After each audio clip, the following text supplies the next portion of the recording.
Well, welcome everybody. Good Monday night. Welcome to Bowling with the Fef. You've got the Fef here, Andrew Pfeffer, ready to start our show. If you haven't seen it before, it's a platform to share your unique bowling story, all live on the YouTube channel. We take comments, questions. It's an interactive show, so if you're watching live right now, feel free, drop a comment, drop a chat in the window. We will get to that later in the program. Also, be sure and subscribe, hit the notification bell to be the first to know when we go live and post new videos and all of that great stuff. Well, we're going to get into the first frame here, and bowling apparel, has certainly changed over the years. If you've been in the game for several decades, as I have, we've gone from the standard issue polo shirts in the 80s and 90s to more of a dry fit, moisture wicking jersey these days. And some tournaments call for you to adhere to a dress code. Some are stricter than others. Maybe you simply don't care. You go along with the team or you stand out. Bowling in 2020 is really an opportunity to kind of express your own personality as much as it is to compete. So our question for the first frame is, how would you describe what you wear on the lanes? Do you have your own unique style? Do you not care? Do you follow the crowd? Do you stand out? Let us know. Drop a comment in the comments. Drop a question in the chat about that. We will pick it up a little later in the foundation frame. As far as our beer frame guest, we have Andy Mills from Crosse, Wisconsin, home of the largest six-pack in the world, the freaky-looking blue baby coming out of the egg at City Hall, Cooley Golf Bowl, among others. How you doing, Andy? I am great, Andrew. How are you doing, buddy? Very good. Thanks for coming on our show today. We're talking about apparel, of course, and that's something you know very well. How would you describe what you wear on the lanes? What I would describe what I wear on the lanes, I would say it is very, very flashy. I like to stand out, not only with my bowling scores, but recently over the years, just with whatever I wear. Yeah. I've seen you in red pants, blue pants, pink pants. Yep. So I got them all. So the whole Ricky Fowler golf collection I got. Okay. Lime green, lime orange, lime blue, purple, red, silver, Okay. and black too, but I don't wear them all that often. Okay, fair enough. So why? Why do you wear the flashy clothes? Is there something behind it? Not really. Honestly, I kind of just liked what Ricky Fowler was doing on the golf course. I'm like, those look really cool. And then I got a pair for Christmas, and I thought, I'm going to wear them bowling. And we've designed jerseys. I've gotten bowling jerseys that are different colors over the years. And then I just thought it would be cool to start matching them all with pants, and even going a step further with my shoelaces. I've got 11 different pairs of shoelaces that I interchange and keep in my bowling bag at all times. And yeah, I just thought it'd be neat to do. And it's just been kind of my niche, and it's just been working. Sure. You must receive some feedback from the folks who you bowl with, or maybe that watch you. Yeah, I think over the years, some of the feedback that I get from people that I meet on for the first time basis, like this weekend was a good example of it. They always say I'm the best dressed guy in the building, but for a lot of the people that I think that I bowl with on a continued basis and compete against, I think they're more used to it now. And and some of the stuff I've gotten lately is, oh, that's all you're wearing today? It started at just a high, and it's just kind of been teetering down since then, because I think they just they thought maybe I'd just keep, get the most flashiest thing on the planet and wear it to the next bowling tournament. But that's okay too. Yeah. Is it tough to kind of keep that, that persona, that image of, hey, what's he going to wear next? What's he going to bring out next? Is it, something that you kind of, I guess, think about when you go to a tournament? I got to kind of keep this up. Well, the only thing I really think about going to tournaments, ironically, is just making sure I don't wear the same color to the same tournament 2 years in a row, or the same weekend, or back-to-back weekends. If I wore red on this last weekend, next weekend I'll wear green. Or I don't have a specific rotation that I use, but I make sure I don't wear the same thing 2 weekends in a row. Sure. But okay. yeah. Well, I'm sure you've seen the graphic that we put up for this live stream. And I kind of, entice people to say, hey, who's this headless bowler? I should probably at least reveal that, now. You recognize that guy? Do I recognize that guy? I don't think I do. No, that's me. That's you. That's oh, wow. me. All right. That was That's, you in junior leagues? That was 1989. 1989, 1990. That's a yellow dot that I'm throwing there. But the Zubas were that was kind of my thing back then. When you're a kid, you see that stuff, you try it on, you bowl with it. Oh my gosh, I shot a big score. Maybe that's, you kind of get superstitious, but it was just kind of something that I did for a while. And that's, kind of what I thought of when, I've seen you at tournaments, and you've obviously talked with others about this. This isn't, a secret or anything. This is kind of your thing. So, I don't wear the Zubas anymore, but why not? Well, I was 12 years old back then. I mean, times change. And then you realize, I shot a bad game in them. There must not be the Zubas. Maybe I actually have to learn how to adjust.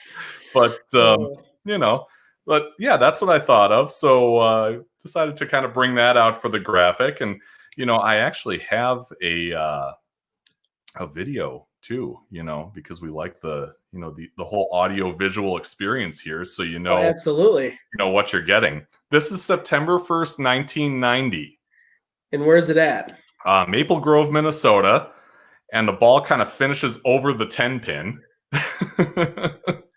But, nice. It worked out. Another reason I wanted to bring that out is 1990. That's around where your story begins. I mean, when did you get started with bowling? Was it early? Was it late? It was pretty late. Okay. I didn't start bowling till I was a freshman in high school. So when I was 14. Okay. Yep. So kind of the story behind it is my neighbor across the street, Jason Kaminsky, got a bowling ball for Christmas. He was a couple years older than me, and a couple years older than my brother. And we kind of hung out with him from time to time, and played basketball with him. But he got a bowling ball for Christmas, and I think it's because his dad bowled, or came from a bowling background, and he thought, what the heck, get him a bowling ball, and maybe he'll pick it up. Well, then I just started going with him, and I'm like, well, I'll go with you, and pick up the house ball and go bowling, and it just kind of evolved from there. My birthday was in May, and I just told my dad, hey, if you I'll have a bowling ball for my birthday if you want. And he got me one, and league started up in the fall, and we signed up, and it really just blossomed from there. Sure. Okay. So you did junior leagues still at, in your high school years? Yep. So yeah, I was going to say, we did join the junior league, and we kept with it till I was 18. Okay. Then you're 18, you're at college age, you decide you want to bowl at Viterbo.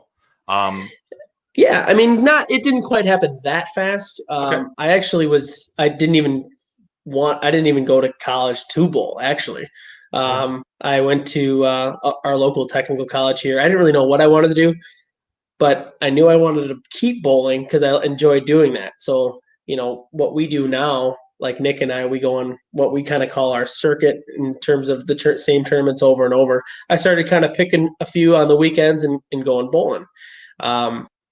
Didn't have great success, but I kind of got my feet wet a little bit when I was 18 at these adult tournaments, and I thought, well, I could do this, every weekend if I, find a job or something like that, or in college I had nothing to do on the weekends. So, and then the following year went by, and I started doing better in some of these tournaments, and that's where Viterbo kind of fit in, is when I was 20. That fall year when I turned 20, and they started their program that year. Nick Heilman was the assistant coach, and he kind of brought me on, and I transferred from Western Technical College to Viterbo. Okay. Had you met Nick before then, or was it through the Viterbo bowling team that you met him? I met Nick when I was it was 15 or 16, which was a similar year when he started his pro shop too, right in Playmore Lanes. I didn't really go down there for like to get a bowling ball or anything like that. The first time I really remember meeting them is there was a PBA regional down at Playmore, and they had a pro-am that Friday night. And one of the cool niches about the pro-am, if you signed up, you got a free bowling ball with it, or it was included in the package. And I went down there as soon as I could, and Nick drilled it for me. And I'm like, drill it so I can do well tonight. And I didn't know what any numbers meant or whatever. And he drilled up the Brunswick Fury for me, and bowled really well that night. But that's probably one of the first times we really met. But we didn't necessarily bowl league together yet or anything. He was in the adult league, I was in junior league, so the time gap was a little different. Sure. Did he see anything in you back then that kind of foreshadowed what would become with this partnership with you two? I don't know if I've ever asked him that. What the joke he's made before is that he plucked me away from Gene Arts because Gene would always grab the youngest bowler and try to get him on his league team. And not like a tournament team or not like going to nationals, but he'd always pluck the best junior bowler in the city and try to get him on their league team. So Nick always made the joke that he saved me from that, because for the most part, I didn't bowl with Nick right away, right when I turned 18 to bowl my first adult league, but I definitely did the following year. I think I subbed with him a little bit. Yeah. So what did you find the bowling scene in La Crosse to be like when you first got into adult leagues? I kind of found it to be, that's a good question. I would say it was competitive. There's enough bowlers that were averaging, 230, 235. There was Chaz Callan, who was he did a little bit of the PBA regional scene a little bit. Gino was still going out and practice, bowling tournaments on the weekends, and I heard enough about some of the other bowlers in town that Nick was one of them, obviously too. That would bowl tournaments around the state, and that's kind of how I found out a little bit about the tournaments that we go to still to this day. Like one of them is Eau Claire tournament. It was that I've heard there was a lot of people from La Crosse that went up there every single year. So that was one of my first big kind of singles tournaments I remember it was Eau Claire. Sure.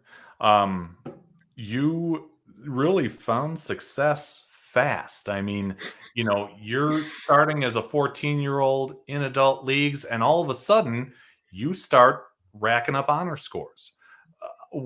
Tell me about that. How did that come to be? Yeah. Because when I started my first league year, I remember my average. I got a plaque. It was like 181, and then over that summer, me and my brother went up to Warren Johnson, who was the manager of Cooley Golf Bowl, and we knew about golf memberships, but we didn't really know if there was anything called like a bowling membership, where you can just show up and bowl. And so we asked him, and he came up with the idea that we'll do $50 for me and my brother each. So my dad had to pay $100, and you can come in and bowl whenever you want over the summer. And he was probably thinking, they might show up once a week, and the summer's really not that busy for bowling. Well, we showed up the first day that he let us, and we bowled 18 games in one day. Oh, wow. And he came in the following morning and asked one of his wife who worked there, Colette, and she goes, "How many games did they bowl?" And she goes, "They bowled 18. And so Warren right away, he waited for us because he knew that we'd come in the afternoon, and he waited for us, and he goes, "Let's limit this to 3 games a day." And I said, "Sure, yeah, that's fine by me." So we just practiced and practiced and practiced and practiced, and then the next league year, I think I averaged 200. And then it even got higher than that. I think my senior year, I remember I averaged close to like 230 in junior leagues, just on our Saturday morning league. And then I've seen people shoot 800s. I've seen people shoot 300s, but I never had any of those in junior leagues yet. But it didn't take long because my first adult season, I think 2 months in November, I shot 300 and 800 in one night in my first night. So, and that was my only one that year when I was 18. And then when I was 19, I really started to rack them up. That must have been really special to have 300, 800 that soon. Yeah. Yeah. I mean, and there's honestly, it seems like you hear about so many kids around, even around our area right now, that are doing it a lot earlier than me, which is, it just blows my mind. There's a local kid named Jacob Mattis who just shot his third 300. And I would say he's either 15 or he might not even be able to drive, or Wow. 16. So he's, um, you know, leaps and bounds ahead of me in honor scores when it comes to being a junior for sure. But so it's these kids these days are just getting them sooner and sooner. It's just crazy to me. Yeah, absolutely. So I'm trying to think. You're 18, which means we're at about, oh gosh, oh 08 or so. Yep, 2007, 2008. Yep. In 2009, you were then part of a team that shot 38-26 for 3 games. What do you remember about that? I remember about that was the night I shot city record, which has been tied 6 times, but it's never been broken in 8:58. Wow. But I'm the youngest to do it. But Okay. we had 300s and out of our 5 guys. I had won the second game. Nick had won the first game, I think, and I think Matt Mislivic had it the last game. Okay. And it was just one of those nights where they're all falling in one night, and we didn't know about state records really. I mean, I was 19. It was like basically my first league season with Nick, and he's been bowling in this league at South Lanes for probably 4 or 5 years because he's about that much older than me. And everything just fell into place. It was pretty neat. And I remember I had to shoot 280 my last game to shoot the city record, and it just happened to be where I missed in the right frame. I think I left a 10 pin in the second frame, and I knew I needed a sheet for it, and I did. So that was pretty neat too. So you were well aware that 8:58 was the city record. Did that kind of thing put more pressure on you as you got closer and closer? I mean, I don't think so because I just knew I already had 800 in the bag. I mean, it was like, minus a complete meltdown, but I knew in like the eighth frame, after maybe striking in the seventh, all right, I got 800. But then after doing the quick math, I'm like, oh yeah, that's right, I can shoot 858, and went right off the sheet and did it. So that was pretty neat. Yeah, absolutely. So 2009 we're talking. Then in 2012, let's move ahead to that and talk about the USBC Open Championships, which is one of your favorite things, as you were saying off air here. Tell me about that tournament, and and what led up to your event for 2012. Yeah, so what led up to it is something we do every year, kind of up until 2014, is we'd team practice session. Back then, they still released the oil pattern. And Dick Zerke at Playmore Lanes, the owner, and Nick, they would get it into the machine with probably a couple weeks before we'd go, and we would spend Wednesday night after league. Most of us bowled, and then the others would come on down, and we'd do 2 lanes and try to do a little practice. And back then we were just really young. We had 2 20-year-olds. I was 21, and Matt 26, and Nick was 29. And most of the time we just fart around. We'd like do stacked bowling ball contests, and we were just young and enjoying, but understanding we were practicing too a little bit. And then the days before, we took 3 cars down there, and 10 20-year-olds are driving down to Baton Rouge, Louisiana. So What could go wrong, right? exactly. What could go wrong besides no one's got a reliable vehicle and we're driving 17 hours starting at 10 p.m. What could possibly go wrong? Right. But the stars had to have been aligned because everyone knows that we won, and but we made it down there safe, and and then I think it was just a little bit of just, we know the Nationals is a big deal, but we didn't have expectations or anything like that. It was just, we wanted to bowl our best, and it would just happen to be just a really special night at the River Center for all 10 of us. Yeah. So you took the team title for a USBC Eagle. Mm-hmm. What does that mean to you? I think at the time I didn't really know what it meant. But now I just treat it as something that's just the pinnacle of an accomplishment. Like we talked about a little bit before, I have no aspirations of going on tour. I bowl enough, just a handful of PBA stuff over the course of a year, but it's just our pinnacle. And I think it just kind of makes me think about trying to be kind of an ambassador of the tournament. It's just a special group of people that only get the opportunity to win that thing, and it's such a sprint. It's a lot of luck, even though there's so many good bowlers that bowl that thing every single year. Any one of them could win, really. But yeah, so it's just kind of a special thing to me because I try to treat it as try to be an ambassador for that kind of tournament. Sure. How is it different, to bowl the Open Championships than it is to bowl, a decent sized tournament around here? Is it the conditions? Is it the atmosphere? Is it both? The atmosphere always gets me for like two frames in. It's such a big, most of the time we're bowling in a at South Point or Reno. You got 60 lanes at the National Bowling Center. There's 80, but I think there's the bowler's journal kind of gets cut off on the high end. So really you're looking at 60 lanes. I mean, it's just, and when they build them in a convention center, I think they build 48.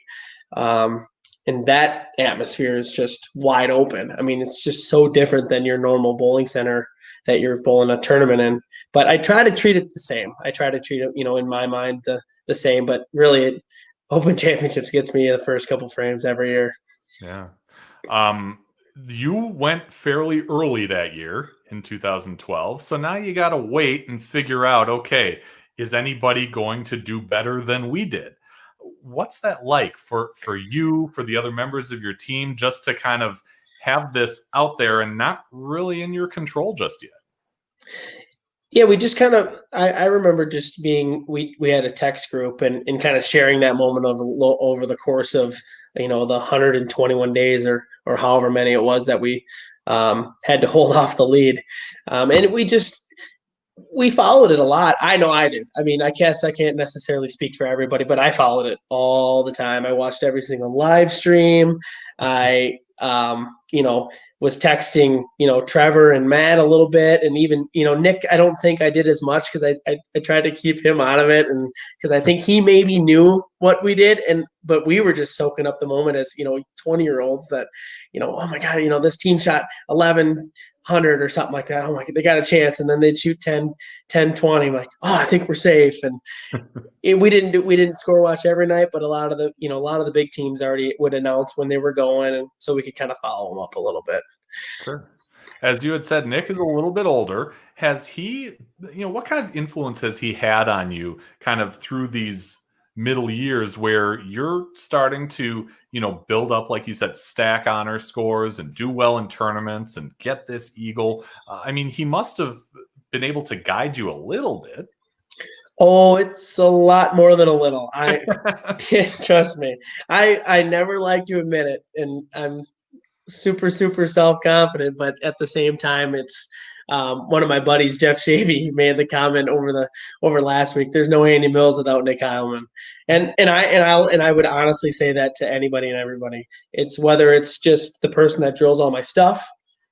He's like your caddy out there when we're bowling anything, whether it's together or in the same house on the other end. He can watch me. He always says the right things and to get my mindset into what I need to do on the lanes.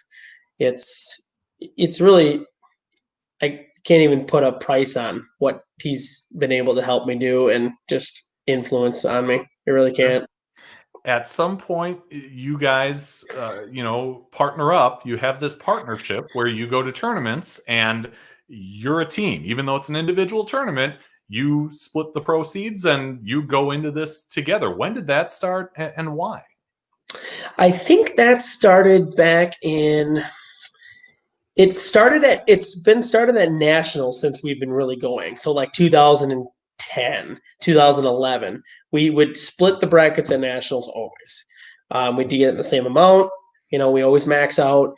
But the tournament scene, I think that started. I mean, later. I'm not sure the exact year, but maybe 2014, 2015 or something like that. And we just had the idea of, we're not doing this to get rich, but we're doing this to, that we're going to like break even at worst, and our kind of split scenario is we put in the same amount in brackets and the entry. If one of us misses cut, and one of us wins, it's not 50-50. We just give them their entry fee back because we had the idea of just, we're going here, no matter what, we'll break even because one of us will make the cut.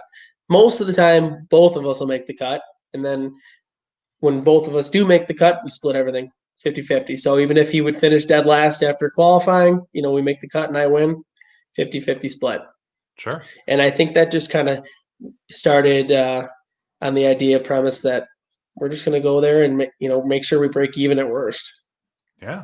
And I would imagine if one of you is struggling, you've got the other one to kind of consult with and, I kibitz about, what the shot is doing and maybe where one should play if they're not playing in the right spot. Yeah, I will honestly 100% say that I've never given Nick lane advice, but he has definitely given me lane advice. He probably can't even count the hundreds and hundreds of times. But that just kind of goes back to, what I said before of he just can see anything. He could just see it for me. And that's all I need, I think, in some of these times. And he always knows the right thing to say. Yeah. 2013, you have 13 800 series? And I believe all of them but like one were at the same house. Yeah. Holy cow. Yeah. That was the state record up until I think 3 years ago or 2 years ago. I think it was 2 years ago. Yeah, 2018 it got broken. But I broke it in 2013. Kind of a funny story about that. I don't know if you know Doug Schmidt, who runs the 10-Pin Journal. Mm-hmm. And, and I've gotten to know him just here and there. There was a doubles tournament that he runs. And I shot one on Wednesday night at Playmore, which got me to 12, which tied the record. And we're like late March. I think that we had like 1 or 2 nights left of league. And, and I called him up and I, let him know, or I don't know if I called him up or he called me because he found out that I tied the record.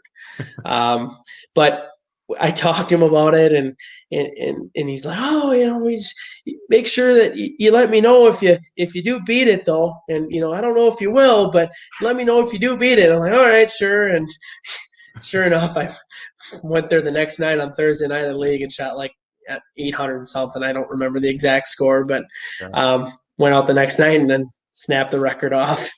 And then I called him right away and he goes, you got to be kidding me. I didn't think you would actually do it. and then so that phone call I'll never forget. There's a lot of doubt in his voice, I think, and maybe that fueled me to shoot 800 the following night. But yeah, that was 13 800s. I'll never forget that. That was pretty neat. Holy cow. And to put that into perspective, I mean, if most of these are in league or if all of them are in league, you're talking like a third of the season. Right. Yeah. I mean, I think that was the year I averaged 248.7. I did a little research. It wasn't high in the nation, but it was very close. I think there was a couple of guys that were, in the low 250s, but yeah, it's kind of crazy. I do remember a 527 I shot in that league, and that might have cost me. Okay. Yeah, I had a $120 game with like 6 2.810s one game. Oh, jeez. I think that's probably what Nick probably remembers most about that league season. more than my countless 800s. Yeah, and I'm sure he reminds you about it too. Oh yeah. Yeah. One of our previous guests, Brent Bowers, told me when you're averaging 230, 240, the pocket's kind of there. You're really focused on how that ball is proceeding through the pins. Would you say that's kind of where you're at as far as bowling in a traditional league on a house shot right now? I would say Brent for sure, and a lot of people are a lot more analytical about this game than I am. Okay. I don't really pay much attention to that kind of thing, but it's more of a feel game for me, and I understand everything about it in terms of, how the ball's rolling down the lane and how it's going through the pins. but I don't really necessarily think too much about it. I think my sports background, I think, just kind of lets me just let muscle memory take over and try to repeat shots. I think those are the two things that I try to do the most in terms of bowling. Okay. And I kind of just sometimes I even treat tournaments like league because I just try to get into that same kind of mindset of, the goal is to get 10 in one shot. What easier way to do it is than a house shot, and try to reciprocate that on a weekend. Sure. Yeah. And it seems to be working for you just fine. 2016, you have another great run at the tournament, this time in doubles. Yeah, we kept kind of knocking on the door and not like trying to win, but just bowling good together. And I should say the OC. I didn't mention that. Sure. The Open Championships. Yeah, I obviously knew what you were talking about. Yeah. And that was in Reno in 2016. And like I was saying, we kind of one of us would bowl good, one of us would bowl okay. Or I know I had a couple 580s in preceding years, and that kind of just, I remember that stuff. But then I'm like, we got to make a run one of these years. And I didn't necessarily say that right before 2016, but I was always thinking it. And that just happened to be the year we had. We started out. Nick shot 240 something, and I shot 220 something, and we start with 473, which ended up being the highest doubles game one that year. Oh wow! And then we settled in 1341, tied the lead at the time. But in years past, the score to win was in the 1400s, and we just left with the lead and didn't think we'd actually win. Well, it went 1 week. It went 2 weeks. It went 3 weeks. It went 39 days, and we're like, well, maybe we can win this thing. And it was the first year that they had fresh oil. So you have to understand that's a little bit to do with it. Back in the day, you could bowl on a burn squad, and you had to switch pairs sometimes too. But you can just kind of put up a bigger score because the lanes were kind of already bowled on, and everyone kind of understands that makes it a little bit easier than bowling on a fresh shot. Sure. So we didn't think we were going to win, but we were kind of fooled, and we ended up finishing, I think, in 10th, and but it was a lot of fun to make that run. Yeah, absolutely. And especially when you're teaming up with the guy who, again, is your partner, is, like you said, without him, there is no you. That's got to be, special as well to do it in that particular event. Yeah, it was. And, he was low out of the two of us. And I always remind him when that's the case. but that darn 180 he shot in the middle. I told him if he could have just shot 260, we were going to win, because 1401 won that year. Oh, okay. Yeah. I'm like, that's all you needed was 260 or 240. Heck. Yeah. Jeez. Now, you two are both Brunswick guys. When did you become a Brunswick staffer? I became a Brunswick staffer in 2016. 2015, I was on their advisory staff, which means for them, I still pay for the balls, but I get them at a discounted rate. And they say that I'm on staff, but what I always thought staffing is you're getting free equipment and kind of having the fun perks of all that. So that really started in 2016. Ah, I see. Okay, and what responsibilities come with that? I think always just representing when you put the Team Brunswick shirt on, in the league or a tournament. I just think you just got to be professional at all times. I'm probably not at all times, but I try to be. I think anybody is a human element involved in that. But sure. So yeah, I think I just try to represent them the best I possibly can, and with all the flashy, cool jerseys I design, and in all the pants and stuff, they've embraced it, and I've embraced it, and I think a lot of people like that too. Okay, so they knew about all that coming in. I think so. They might not necessarily admit it, but I think we did a good job of letting them know that I'm a little different, but that's okay. Sure. Yeah. So on you go to the Chippewa Valley match games, which you've bowled, I'm guessing, several times. Tell me about that tournament. What do you like so much about it? I bowled it every year like I said, that was one of the first ones I ever did bowl when I turned 18. I bowled it every year since. And one of the things know the most about. It's literally the only tournament I've never won. Every tournament that I go to, on a consistent basis, year after year, that are the same weekends, I try to make it a point to try to win it once, Mhm. and that one's eluded me, and I have had a lot of good runs.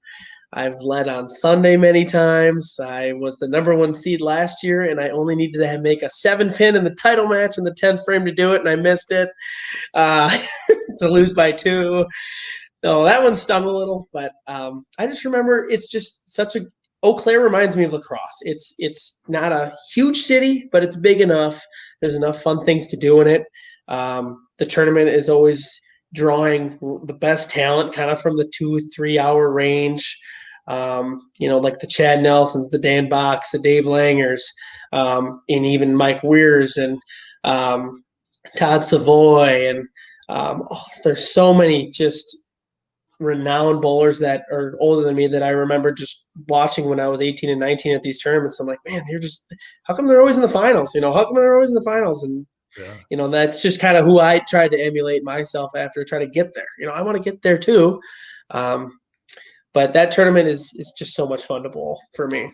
Yeah, I was actually on the pair next to you this last year. I was between where you were and Nick was in the second shift of qualifying. I was the guy going split washout, but Which is easy to do there. Trust me, yeah, the tournament has a hard boil pattern. absolutely. But I did notice that, you and Nick are talking and you were just starting to kind of pick up speed. It seemed like the first couple games you were kind of hanging around. And then all of a sudden, game 3, game 4, game 5 or so, you just took off. What was it about that? I just think that's usually in the block of an 8-game block where I just end up taking off. I think just with how I throw it, and everybody knows I just stand left and try to find a little bit of a comfort zone at fourth arrow and go from there. And I think that's just typically when a tournament transitions into that spot, and that's what it was for me. Yeah. You're planning to head there again this year. What do you expect out of it this year? Obviously this year's a little different than really any we've seen in the past. So, what does bowling that or really any tournament this year entail for you? I think that tournament this year is going to be even harder than it's ever been in years past. I've talked to a couple of people down in Milwaukee, Chad Moss and Dave Beres. They were talking about coming up. They're really good. There's a couple of Madison guys that I've heard might make the trip just because they haven't really been bowling a whole lot because of what's been going on in Dade County. So they're itching to bowl. So I think this one, if it all pans out and those same people end up coming up there, it'll be as hard, if not the hardest one than they would try to be to win. Yeah. That's for sure. What talking about that difference, you talked about the stuff going on in Dane County where they're kind of limited down there. Surrounding states are closing down almost on bowling centers. When this pandemic started, we as bowlers kind of had a decision to make. Okay, are we going to just forge ahead, or are we going to take a step back and maybe play it safe? What was that decision like for you? And obviously you're still bowling. What kind of went into that, and how has that gone for you? Yeah, I think I thought that I was probably naive in the fact that I didn't think I could, obtain what was going on in the world in terms of COVID and stuff. And I, kept bowling. Probably I didn't mask up as well as I probably should have. And, and that was in August and September. There was there's a couple of tournaments going on there and was fine. And then I bowled a tournament in Milwaukee on November 8th. And sure enough, I test positive no more than a week later. And I go, oh, no. Yeah. So then I'm thinking, well, I shouldn't have been this naive about it. And so that's probably one thing, and I'm fine. I'm young, I'm healthy, but I don't know. There's just more than just me about that kind of thing, which kind of is always a struggle for me to say because I'm usually all about myself, which is, is what it is. But, Yeah. but so it makes you take a step back sometimes and try to be a little more less self-involved and try to understand that this is a lot bigger than just you. Sure. But you said you're fully recovered, or do you? Fully recovered, and my symptoms didn't last very long. And but I was Friday the 13th was the date. Yeah. Well, I'm sorry to hear that, but I'm glad you're pulling through on this end of it, because there are Yeah, a lot of folks who don't. for sure. Um, Yeah. You had, you mentioned that tournament in Milwaukee. Was that the Junior Hall of Fame tournament at Bolero? Yep, it was. Well, what was that like for you? I mean, I've read a lot about that online, and Shannon Lubinsky is a bowler who actually bowled on the same university team at the same time that I did. She was on the women's team. I was on the men's team at that time. Oh, sure. So, I mean, it's been going for years. What's it like? It's something I'll never miss. And it's just so much fun. And they do a cool little celebrity baker kind of event with, adult bowlers the night before. And they usually have a good kind of charitable event. They've been changing it up here and there from time to time, but they do a cool little benefit on Saturday night too, that they've asked me to be a celebrity for. There's 8 of them, and which is super humbling to be considered a celebrity, because all these guys are a lot older than me. But as for Sunday, it's just so much fun to watch all these kids, have an environment to compete in that is like kind of the best of the best come up here in terms of juniors, even from Chicagoland area, because that's so close to Milwaukee. There's been a couple of doubles teams every single year that come from Crosse, and one of them even won it. And it's just so much fun to bowl. These kids they're so good, and it just makes me try to make sure I keep my game up, because they're going to beat me one day. Sure. Have, in the course of all this, I mean, like I said, you started, somewhat late. You had fast success. What was the biggest adversity you've faced in bowling, and how did you come out of it? And, was it a slump? Was it something else that held you back? And, how did you come through and, stay clean on the other side? Biggest adversity. It's a good question. I don't think anyone's ever asked me that before. We pride ourselves on being unique on this program. That's okay. But it's a really good question. I would say, I think there's just times where I think I'm the best, and I try to maybe just outthink everything. And I think that happened at a young age for how, like you said, how fast successful wise I was.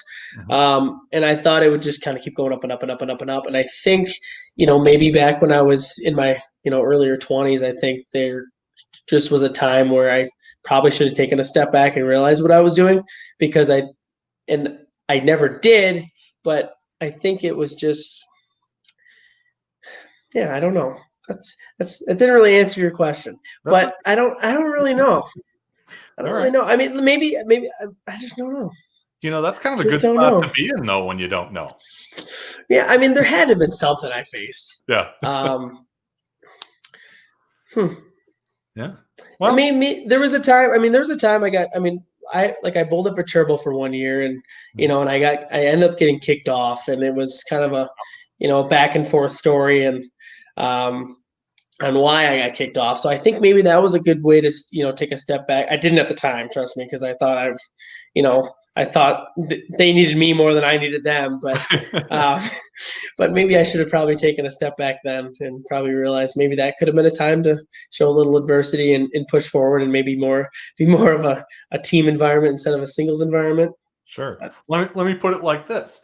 You talked about at the Chippewa Valley Match Games last year, you missed that 7-pin at the end of the final match and ended up, coming in second because of that. But then you went on and won the Red Cedar Match Games, a few weeks later?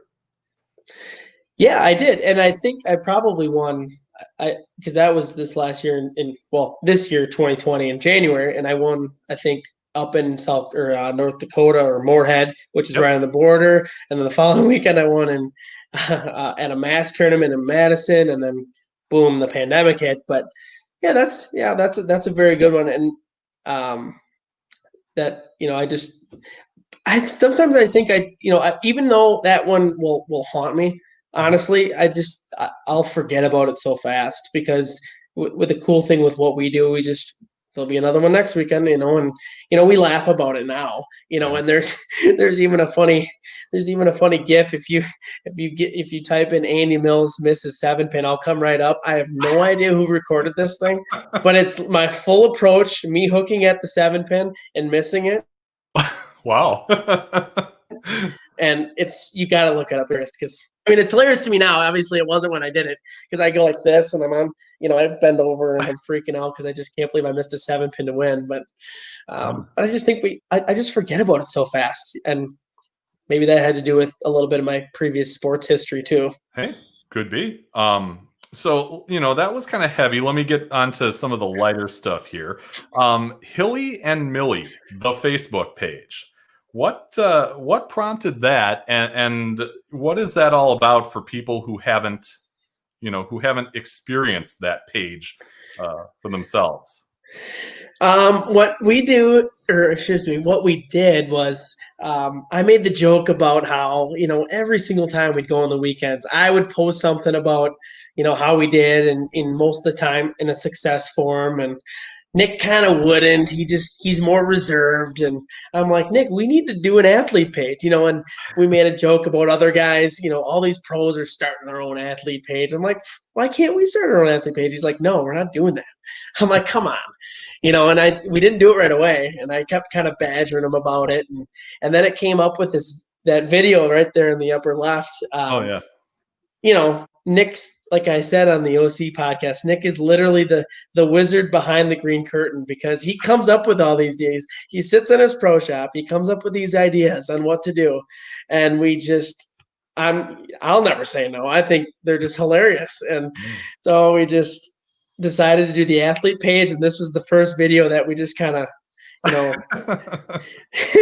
this was the first video. And it kind of went, not viral or anything, but right. There were so many people that shared it that, after we posted it that Thursday, and, people from Brunswick saw it right away. They're sharing it on their Brunswick page, Chuck Gardner on tour, like they had a tour stop that weekend, and he's sharing it. Pros are talking about it and how funny it is. And so it was just kind of a little spotlight for us right off the bat. And, yeah, that meme's really good too. Yeah.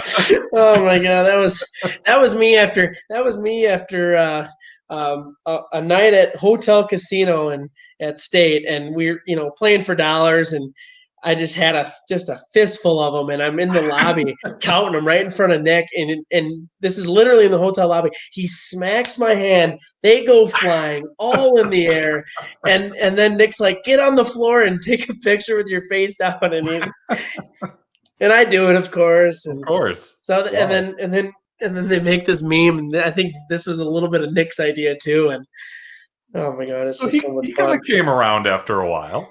His sense of humor is just so, it's not dry, but it's everybody thinks he's this reserved guy, but I know him totally different. He's so open with me, and he wasn't right away, but he's open enough with me with it just being funny, and but most people think he's this serious guy. I'm like, guys, you have no idea. Now, I noticed that there's nothing new past October 27th. Is that something we should be reading into, or is Hilly and Millie done, or is there more to come? He hasn't really bowled that much. I tried to drag him to Milwaukee this weekend and bowl the Milwaukee doubles, and I ended up bowling, but we were on the waiting list, and there was no chance for both of us. We didn't have a spot, so we weren't going to bowl. And I was going there anyway, and I got asked last minute by somebody who did have a spot, Riley Smith, and but no, there wasn't a whole lot to bowl. And then I the 13th weekend was in Sioux Falls, so the 14th and 15th of November. So that's a fun one we've done every year. We've been going to it since 2015. Nick won it the first year we went. He beat me in one of the rounds in the step ladder. It wasn't a step ladder, but it was a 4 guys bowl at one time. low score out. Well, he knocked me out one round, and then he ended up winning. I won it last year, had a free entry, and then the COVID thing hit literally that night before. And so we would have bowled that together. We would have bowled the Lacrosse Open that Nick runs. Well, he wouldn't bowl, but I would have. But he's just, and then after that, it just hasn't been a whole lot, I guess. Yeah. The Lacrosse Open, as you said, went off without a hitch this year. Tell me about that, from your perspective. That's a tournament that's got some history, and it seems to have grown over the years into, what we saw this past year. Yeah, we started it, and I say we very, very lightly, but Nick started it back in 2013. There was another tournament in town at All-Star Lanes, and they decided they weren't going to run it that year. So Nick thought, well, everyone has the same weekend in mind every year to come to Lacrosse. Let's try to run something, and it was literally like 7 weeks before. So like league just started. And I said, I'll do whatever you need me to do to help. And there was a guy in town that we talked a little bit about sponsorship, and Nick kind of went out and got some sponsorship money together. And we just, put a flyer together and sent it on Facebook. And I don't know if it filled the first year, but it had to have been within like 3 or 5 guys of getting filled. I think we capped it at 96 guys. So boom, it pretty much fills. I ended up winning it the first year. And it's really been, after that first year, it's been full every year except for a couple of random cancellations. But there's always a waiting list, Nick's done a phenomenal job of running that thing. Yeah. And, top talent, especially this year. You've seen touring pros out there. Some of the best Wisconsin and Minnesota have to offer, including Dave Beres, who is the one who challenged you to be on this, on this show. And so I guess I kind of want to give you the floor on that and tell me, maybe your best Dave Beres story, because he's someone we both know. Dave and I both juniors at the same time. And that's how I know him. But you guys are both Brunswick guys, and I'm sure, you've, had plenty of experience at tournaments and things that, along the same lines, same places, same weekends. What's your favorite Beres story? My favorite, and I just stayed at the Beres Inn and Suites all weekend in Milwaukee when I bowled too. So, and my favorite Beres story, he probably will never ever recall. Okay. It was in 2009, and I was bowling in that lacrosse tournament that ended up stopping the one that Nick kind of followed after that. It was at All-Star Lanes, and I'm crossing with Dave on Sunday. No idea who he is. Never met him. I'm 19. Talked with a couple of guys that bowled this stuff. He goes, "That's you're bowling with Dave Beres. He's he was. I think he might have been reigning PBA regional points leader. Multiple PBA regional titles, and he's a Brunswick staffer." And I just got this brand new Brunswick ball right before this tournament called the Twisted Fury Destruction. I'll never forget it because that thing had a lot of my honor scores. Okay. And I start out 279, 279, 279 with a little triplicate. Wow. And I'm bowling right with him. And he walks up to the rack, and after the second 279 game, he peeks it. He grabs my ball. He takes a look at it, goes back to his bag, grabs the same ball. And I'm like, oh, yeah, look at him, Mr. PBA guy. I wanted to know what the 19-year-old's doing. I didn't say any of that. Probably didn't even think it, but right. But yeah, so he ends up making the step ladder. He didn't make it. I think I was the number 2 qualifier. Tom Hess was the number 1 qualifier, who was, again, between him or Tom and Dave, one of those two were the reigning PBA regional leaders, and I didn't know what that meant at the time, but yep, that was one of my favorite Beres stories. He had to go to his bag to grab the same ball as me because he just got it too because he's on staff with Brunswick. Yep. So, sure. And then he ends up making the step ladder. Wow, not bad company to be in with that ball. No. All right, so let's talk about the future then. You mentioned that you're not looking to be a touring pro. You've got the Chippewa Valley match game coming up, and then after that, is kind of a question mark. What can we expect to see from Andy Mills in the future as far as tournaments? Obviously the Open Championship is something you hold dear, but apart from that, where do you see yourself going in the next year or two? Yeah, I think we're just gonna keep doing the same thing. As long as Nick keeps driving me everywhere. But after the first of the year, it's really like almost every weekend.